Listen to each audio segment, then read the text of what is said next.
project aiming to develop entrepreneurial skills for migrants, especially for of social entrepreneurial skills.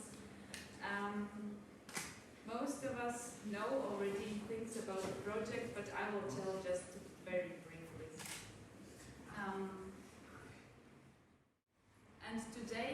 And today we want to actually not talk much about the program, but we want to know, okay, so what is again social entrepreneurship, and how does it look when people really do business? That's why I have invited three guests.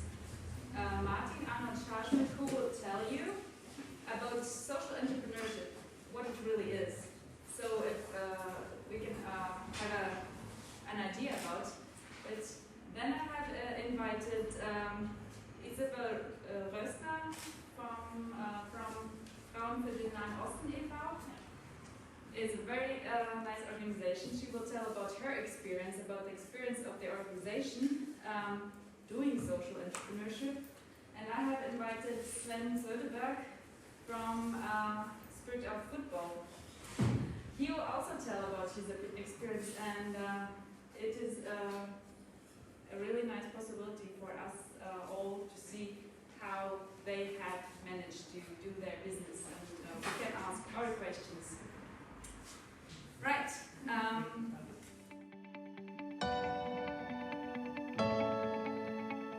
Very shortly about the project, who haven't heard it or doesn't know.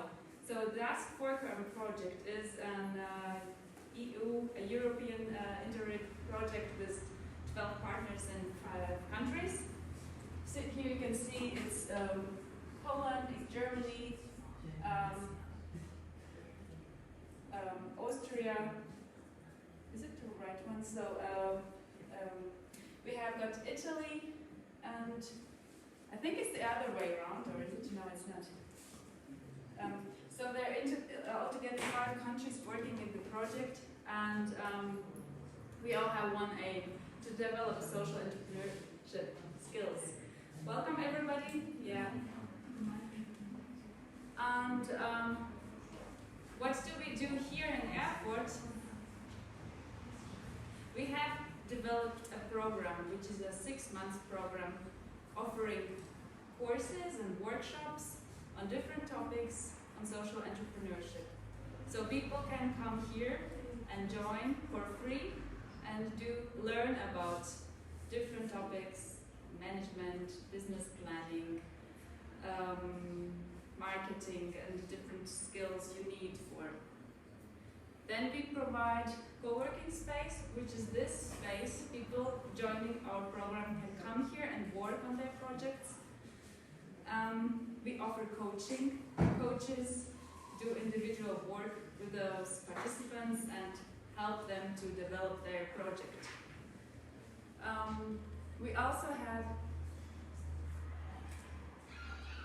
have an e-learning platform, which is going to be published soon, where people can learn online those topics we also provide in the courses and workshops.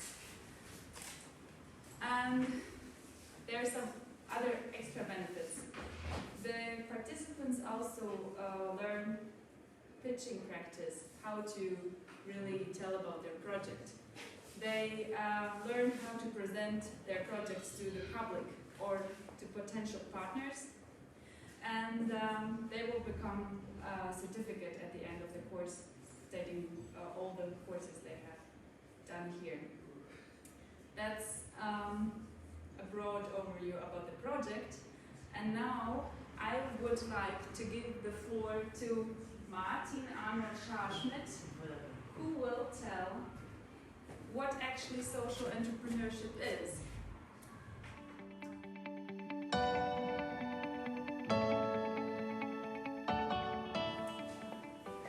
Okay, social entrepreneurship. So, before I start into the phenomenon of social entrepreneurship, 2 or 3 words before. Do you know where the word entrepreneurship comes from? it's not more a question. The entrepreneur, which is original, a French word, comes from a person that explores the unknown, like what is behind this hill, what is behind this sea. Explore what there might be, maybe new places, new people, new treasures to find. So it is about an adventure, and entrepreneurship could be both a process and, well, like an enterprise, something that happens, something how you do it and what you do. Both could be, sometimes is called entrepreneurship. As a process, it is the way of perceiving the world, understanding where's the problem, pursuing a goal, coming there, and then getting the resources you need, acquiring them, and try to reach your goal. It's this exploring thing. I think there is a treasure, and I try to make a way. Maybe I come there, but I will find a way to come to a treasure. And sometimes it is called for something that happens, like the enterprise to come to a certain place was like the beginning of enterprise. It is an enterprise to come from here to there because you need resources, people, time, and money to come there. Both is always in this word, what we talk about entrepreneurship, a way of doing it and something that is done. And this means I myself could be an entrepreneur, but I don't actually need for this to be an owner of an enterprise. Doing something in an entrepreneurial way could be that I'm a member of an organization, could be in the management of my family, could be in my leisure activities, the way of doing something. And as an entrepreneur, as a person, you could call someone who does this, and it doesn't need to be the owner of a company or the manager of a company. Sometimes the manager is not an entrepreneur, he's just like an administrator. So it is conflicting, you can be this and that at the same time, blah, blah. This is really tough thing about this word, and to make it even more tough, I talk today about social entrepreneurship. So an entrepreneurship that aims on social impact, doing something for the greater good, let's say. And of course, this is a matter of perspective. Is this what I do really something for the greater good? Are there people that like it? Will they profit from it? Woo. By the end, this is an interesting word. It comes in use even more often, but it is a label, a destructive label. So someone from outside says, this is social entrepreneurship. It is meant to describe something that happens in the world, but actually a lot of people that do social entrepreneurship do not use this word or do not think they are social entrepreneurs. It's kind of a word that is used to describe, so analytically understand what is happening. That's why a guy, a business consultant, Bill Drayton, in the 70s, he came up with this word, with this label, social entrepreneurship. But of course, this phenomenon is as old as the mankind is. So, this is the beginning. Soll ich das auf Deutsch sagen? Ja, okay. Wir haben doch jetzt 2 Leute, die Na dann. Deutsch sprechen. Also grundsätzlich, bevor ich über Social Entrepreneurship spreche, was mich ja grundsätzlich freut, ein paar Bemerkungen vorher. Also, das Wort Entrepreneurship, der eine Teil, der ist schon ein bisschen älter, der kommt daher, dass Leute, das kommt aus dem Französischen, der Entrepreneur oder die Entrepreneurin, das waren die Menschen, die ausgeschickt wurden, um unbekanntes Land zu entdecken, eine Entdeckung zu machen. Was ist hinter dem Berg, was ist hinter dem See, was ist hinter dem Meer? Sind dort neue Völker, neue Länder, neue Schätze? Das war das Abenteuer, das Erobern. Ja? Also es hat natürlich was Erobern. Und die Menschen, die das taten, waren die Unternehmer. Und das, was sie taten, um dahin zu kommen, die Leute zusammenzukriegen, wenn man zum Beispiel Amerika erkunden möchte, braucht man natürlich Schiffe, Leute, Essen, Geld und so. Das war das Unternehmen, da kommen diese Worte her. Es hat also einen stark abenteuerlichen Zug. Das ist auch immer noch so, jetzt wenn man ein Unternehmen gründet, weiß man meist nicht, ob das gut geht, weiß auch nicht genau, wohin das geht. Man hat eine Idee, man glaubt, da ist eine Schatztruhe und da komme ich vielleicht hin, aber unterwegs passieren 1000 und eine Abenteuer und Manche gehen unter oder kommen wieder hoch und machen andere Wege. Und wenn ich also, ja genau, und das eine ist also unterwegs sein, dieser Weg, diese Art abenteuerlich auf die Welt zuzugehen, um etwas zu entdecken, das ist unternehmerisch denken und handeln. Das kann jeder, das ist eine Querschnittskompetenz. Jeder kann das mehr oder weniger gut und kann das lernen. Und der Unternehmer, die Unternehmerin, so nennt man Leute, die das tun. Aber die sind natürlich nicht nur Unternehmer, Unternehmerin, die sind auch Bäcker, Vater, Mutter, Lehrer. Und in dieser Art können sie so sein. Es gibt unternehmerische Lehrer und nicht unternehmerische Lehrer und Väter und Chefs. Und nicht jeder Chef eines Unternehmens ist gleichzeitig unternehmerisch. Manche verwalten auch nur oder haben überhaupt keine Idee. Das sind, obwohl es ähnliche Begriffe sind, sind sie nicht identisch. Im Deutschen besonders. Was man im Deutschen Unternehmer nennt, ist eigentlich nicht wirklich Unternehmertum, ist nicht das, was man im Englischen oder Französischen Entrepreneurship heißt. Es ist ein bisschen anders so konnotiert. Gut, und dann noch das noch komplexer zu machen, kommt noch das Soziale dazu. Und im Deutschen wird sozial ja manchmal wie karitativ genannt. Jetzt kommt es aus dem Englischen und heißt nichts anderes als gesellschaftlich. Das heißt, ein unternehmerisches Handeln, was darauf zielt, für die Gesellschaft einen positiven Mehrwert zu haben. Und dieser positive Mehrwert hängt natürlich sehr an der Perspektive, an der Bewertung. Finde ich, dass das wirklich eine gute Sache ist oder nicht? Woran kann man das festmachen? Das ist immer eine Frage der Bewertung. Und das Ganze, dieses ganze Wort, das sich Bill Drayton 1971 ausdachte, das ist ein Unternehmensberater gewesen, Social Entrepreneurship ist tatsächlich ein Versuch, das, was er gesehen hat, zu beschreiben, dem Ganzen einen Namen zu geben. Dieses Tätigsein, unternehmerisch Tätigsein für das Greater Good, für die Gesellschaft, das gibt es schon so lange, wie es die Menschheit gibt. Das ist ein relativ neuer Name, man kann es auch anders nennen. Ja? Aber er versucht, einen Namen dafür zu finden, dass manche Menschen scheinbar unternehmerisch agieren, das heißt, versuchen, etwas zu erreichen, was noch nicht erreicht wurde, darauf hingehen, sich das suchen, was sie brauchen, ohne darauf zu achten, ob sie schon alles haben, dieses Abenteuer wagen. Und das noch dazu für einen gesellschaftlichen Mehrwert. Es ist immer ein Abenteuer und manche gehen unter, kommen wieder hoch, gehen wieder unter, kommen wieder hoch, manche erreichen ihr Ziel, unterwegs kann man viel lernen. Ja, der Weg ist das Ziel. So viel zur Vorbemerkung. Very typical, try to define it. There is not the definition for social entrepreneurship, sorry, but often it is around social entrepreneurship is a solution to social challenges by entrepreneurial means. This doesn't say a lot.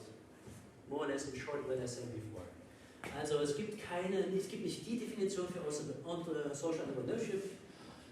Da gibt es verschiedene Meinungen und da will ich auch gar nicht drauf eingehen, aber typischerweise kreist alles darum, dass Social Entrepreneurship die Lösung gesellschaftlicher Herausforderungen und unternehmerischer Mittel ist. Da geht es also um Nachhaltigkeitsziele, um eine Wirkung, darum, dass die Wirkung wichtiger ist als der Profit und so weiter. So, main criteria about social entrepreneurship, if you find any, is that it is something about sustainable ideas. These sustainable development goals more or less cover everything that is meant to be good for society.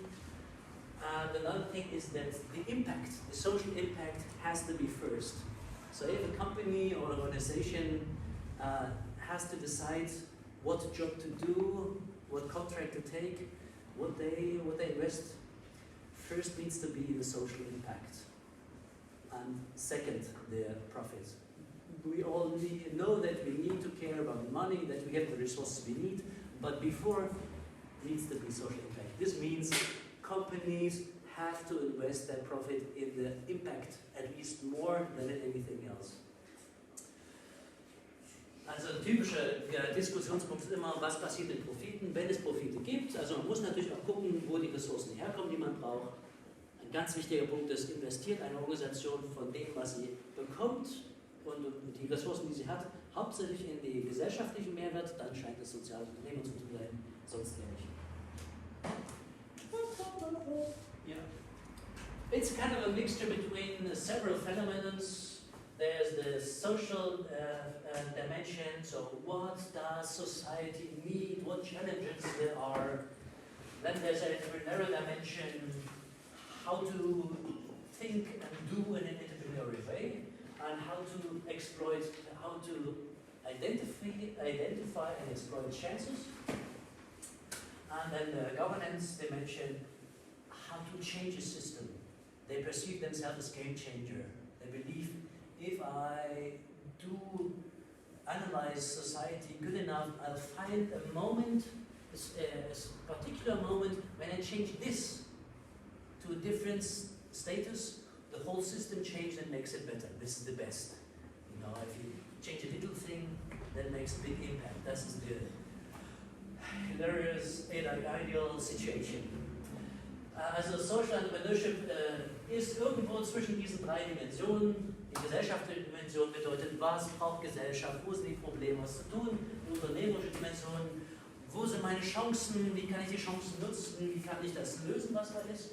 Und die Governance, also die Governance auf Deutsch, so das Regelwerk, die Struktur, das Steuern des Systems. Weil wir ja eine Struktur, als Gesellschaft eine Struktur, wie kann man das ändern? Wie kann man eine Gesellschaft in andere Regeln bringen, damit die Gesellschaft grundsätzlich besser dasteht? Die ideale Situation für den Sozialunternehmer ist, dass er ein spezifisches Momentum erkennt und wenn er das nur ein bisschen ändert, dann ändert sich das gesamte gesellschaftliche System drumherum zum Besseren. Die große Hoffnung. Okay. Or put in a different perspective, very common to understand it like this. There is a one dimension between profit first and social impact first. And in between this dimension, they are the social entrepreneurs. Let's try to describe this dimension in short. On the far side of the profit first, there's all organizations that care first or 100% for profit. So I do anything to earn. There are companies like this. I don't value this right now, it's not about this, but they are. So if profit is first, it is no social entrepreneurship. Then there are organizations that say profit is first, but if I have something left, I know I have a responsibility for society, so I do something.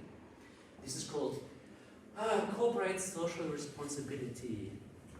What could this mean? A bigger company could say, for my employees, they need, for instance, a childcare or healthcare, a housing. I think they need it and they don't find it in a good way. So for my employees, I do it.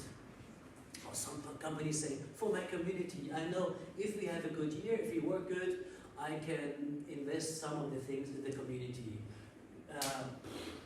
Support schools or sports or whatever, culture. Then they say profit is first, but if I have enough in my pocket, I can leave a bit.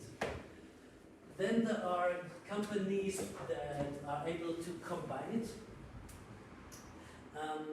They sell something, they have a business and they get profits, but they take the profit and reinvest in the social impact, at least most of it. Then there are companies, organizations like the German Association is in most cases an organization that gets money, gets enough money to do what they want, in best case, and invest it in their project. There's no profit at all, there's no savings, it just comes and goes. Some, of course, do several of these, get some Spenden auf Englisch nochmal. Donations, yeah, they get some donations, they get some money and some state money, whatever, so it's different income streams and put it in the social impact, but impact is first. And on the far side of social impact only, this is charities, so organizations that only are based on voluntary action or on donations. They're not really having a business model, so they can survive if they get enough donations, and if they don't get enough donations, they invest voluntary time or they close. This is another way of conceptualizing what is meant by social entrepreneurship. There are several kinds of organizations that and several kinds of organizations could be called social entrepreneurship. Okay. nochmal auf Deutsch. Und die zweite Variante, das einzusortieren, ist entlang der Dimension Rendite. Da gibt es auf der einen Seite 100%, es geht nichts, also alles ist nur auf die finanzielle Rendite ausgerichtet. Kann man machen, ja, das gibt es ja, das ist halt ein Phänomen auf der Welt. Und genauso gibt es, dass manche Organisationen nur auf die soziale Rendite gehen. Die kümmern gar nicht, ob sie davon Geld bekommen, ob sie das in die Organisation investieren können. Da geht es nur darum, ich möchte was tun und alles, was ich bekomme, geht da rein. Und in diesem Spannungsfeld gibt es auch, kann man das auch einsortieren, soziales Unternehmertum. Um das nochmal ein bisschen auseinanderzunehmen, auf der einen Seite also alle Organisationen, die sich nur darum kümmern, dass maximaler Profit entsteht. Das kann man natürlich auch, da kann man auch gute Dinge mit tun, aber in ihrer Entscheidung richten sie alles Handeln nur auf den Profit aus. Das wäre nicht sozial orientiert, ganz klar. Es gibt eine Gruppe an Organisationen, die so viel einnehmen, die so viel Profit machen, dass sie den Eindruck haben, ich möchte davon was abgeben. Ich glaube an meine soziale Verantwortung, also wenn ich ein gutes Jahr habe, kann ich was abgeben und unterstütze meine Community oder unterstütze meine Angestellten und investiere also in das Soziale, wenn ich genug Geld gemacht habe.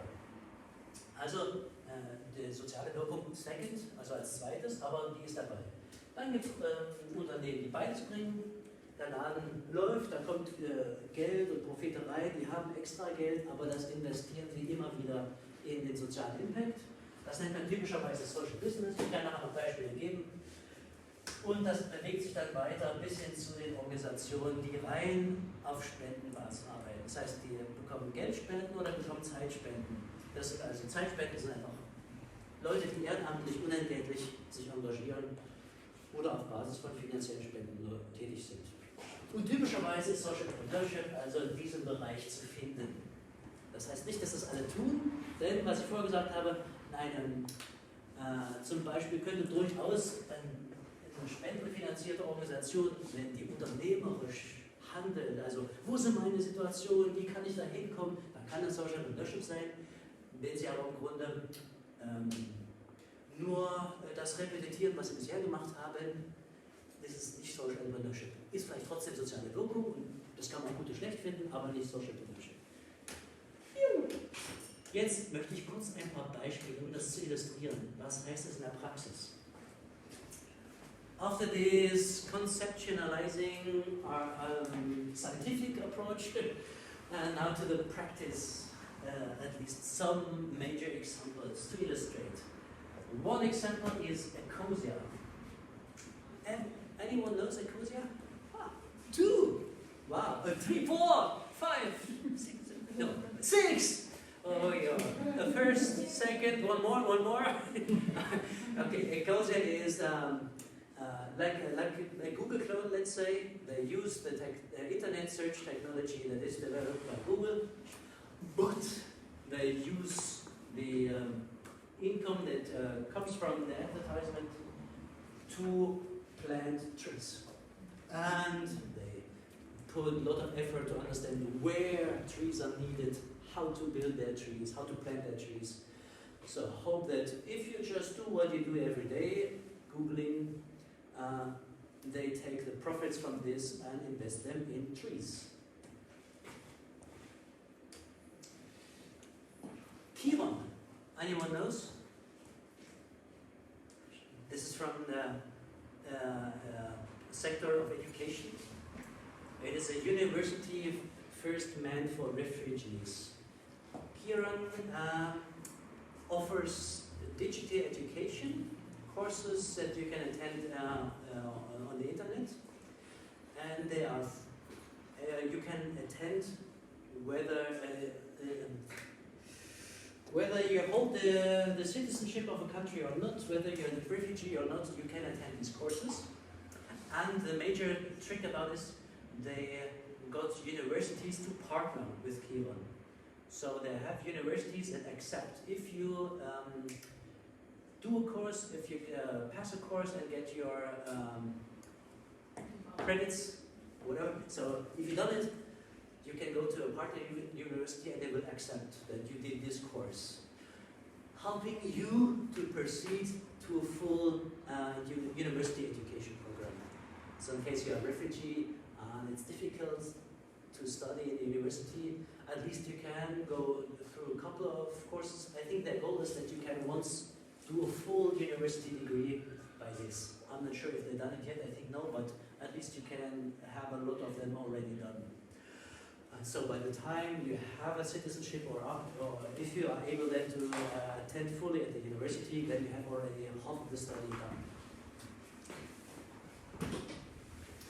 UBU, different sector, an example for a matching organization. There are a lot of social entrepreneurs that try to match several groups.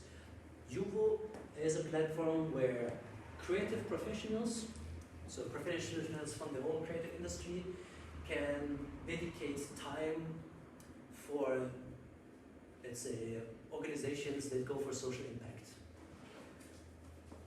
The truth is, there's a lot of organizations that perceive like they are professionals that are very highly qualified, that are working in companies that pay good, but companies that don't follow social impact. So some of these high professionals would love, aside from their well-paid job, to help do something good. So here, creative professionals find a solution. They say, this is me, I can do this and that and that. And then social impact organizations like FINA can say, like, I need urgently someone who can design my website, for instance, and so then they can get a pro bono professional service. Jim, hey, ja. Die ersten Beispiele auch. Oh, sorry. Then I do the 5 examples in English and then again in German. Okay, Bob. Another one, it's better in 2 languages, okay. Also Ecosia, ihr habt gesagt, ihr kennt das. Ecosia ist also eine Suchmaschine, eine Internetsuchmaschine, soweit ich weiß, arbeitet die einfach auf der Google Engine, arbeitet also wie Google, und die Einkommen, die typischerweise Google nutzt, um ihre Arbeit zu bezahlen, die Werbeeinnahmen, die nutzt Ecosia mindestens einen großen Teil, um Bäume zu pflanzen, nicht nur einfach irgendwo, die haben natürlich auch ein großes Interesse, zum Beispiel, jetzt sieht man ein bisschen auch, die überlegen auch genau, wo Bäume gut gepflanzt werden können und eine große Wirkung erzielen. Im Grunde also in Social Entrepreneurship im Umweltbereich, die nutzen, einfach macht das, was ihr sonst tut, macht es nur bei uns und dann können wir Bäume pflanzen. Das ist die Lösung. Kiron ist eine Universität, also eine Lösung, um einen Universitätsabschluss zu erreichen. Und zwar die holen Universitäten als Partner in ihrem Projekt oder versuchen Partner der Universitäten zu werden, um Kurse online anzubieten, sodass Menschen, die keinen Aufenthaltsstatus haben, die vielleicht auch illegal sind, also die es schwerfällt, einen Universitätsabschluss an sowas ranzukommen, denen digital Kurse anzubieten, und wenn die Kurse im Internet abschließen, dann anerkennen die Universitäten, die da Partner sind, die Abschlüsse, sodass man einem Universitätsabschluss näher kommt. Ich glaube, wir sind noch nicht so weit, ein komplettes Universitätsstudium so abbilden zu können, aber man hat zumindest dann schon einiges geschafft, bis man so weit ist, sich einschreiben zu können. Also ein Social Entrepreneurship im Bildungsbereich, jetzt eins in typischer Form, wo so ein Matching, also verschiedene Gruppen zusammenbringen. Es gibt doch scheinbar eine Reihe von Leuten, die sind super Profis, die können irgendwas richtig gut und werden super bezahlt bei Unternehmen, die sich nicht für das Gute einsetzen, zumindest aus Sicht dieser Professionals. Und da gibt es eine Reihe Bereiche, wo Leute dann sagen, oh, ich kann es mir leisten und ich brauche es für mich, dass ich meine Zeit, meine Fähigkeiten auch an sozial engagierte Initiativen weitergebe. Und im Prinzip können sich, also hier sind kreative Fachkräfte aus der Kreativwirtschaft, die können sagen, hier, ich kann dies und jenes und welches, und in dem Umfang stelle ich mich zur Verfügung, und dann können soziale Organisationen sagen, ich bräuchte für eine Website, für einen Flyer, keine Ahnung, was eben da gebraucht, oder für einen Film, ich bräuchte jemanden, und dann können die zusammenkommen. Vermittlung quasi wie eine Ehrenamtsbörse, könnte man auch sagen, ja, aber für Profis aus der Kreativwirtschaft. Hier in der schon. Okay, next one, again, now both in English and German. 2 last examples I got. This is mobile rescue service. Okay, I'm done with the time? Okay. No, so you can finish. Okay. Mobile rescue. The story goes like this. A lot of person to get a heart attack at home, far from a doctor. Okay, 10% of them do survive. So 1 out of 10, putting different, so 9 out of 10 do not survive the heart attack at home. The story is, if you call then for the for the ambulance. Yep, for the ambulance, it should take around 9 minutes to get the ambulance to emergency case. But they found out that there could be person that run. There are more near person that know what to do in the first case, how to help in an emergency situation, to give first aid. Those are often more near. So if you are able to contact someone who knows what to do in the first place, you can get them running in 4.5 minutes, so half of the time. This would save a lot of lives. And they developed an app solution. So if you are a person that may have a heart attack, if you have this app on your mobile and use the button, the red button, then you can attract person that know what to do in the first moment and might be faster at your place and might save your life. This is the case, the thing, but it's a good example for, we found a particular moment where when we have there's a big impact. Also diese Social Enterprise News aus Deutschland, die haben herausgefunden, dass die Leute, die einen Herzanfall, also das ist ja schon klar, Leute, die eine Herzattacke haben zu Hause, da sterben 9 von 10 Leuten dran. Und wenn die dann den Notruf abschicken, dann braucht es etwa 9 Minuten im Durchschnitt, ja, bis ein Krankenwagen da ist. Das liegt da, also 9 von 10 Leuten sterben auch, weil die Hilfe erst so spät ankommt. Man könnte mehr retten, wenn Hilfe früher da wäre. Und wir haben herausgefunden, dass es ja schon mehr Leute gibt, die erste Hilfe leisten könnten und die leben womöglich viel näher. Im Durchschnitt sind die in 4,5 Minuten da. Das heißt, Hälfte der Zeit, viel höhere Wahrscheinlichkeit, dass Leute gerettet werden können. Und dafür haben sie eine App entwickelt, die mobile Retter verbindet mit denen, die eventuell eine Herzattacke haben könnten. Das heißt, wenn ich jemand bin, der womöglich eine Herzattacke hat, sollte ich die App installieren und wenn es soweit ist, drücke ich den großen roten Knopf und habe dann früher Hilfe bei mir und habe eine höhere Wahrscheinlichkeit zu überleben. Ja, also aus dem Medizinbereich, bla bla, da gibt es noch andere Sachen. I can tell you more examples if you want. Last word, please, if you got time. There is the German Social Enterprise Monitor running right now. This is an Frage.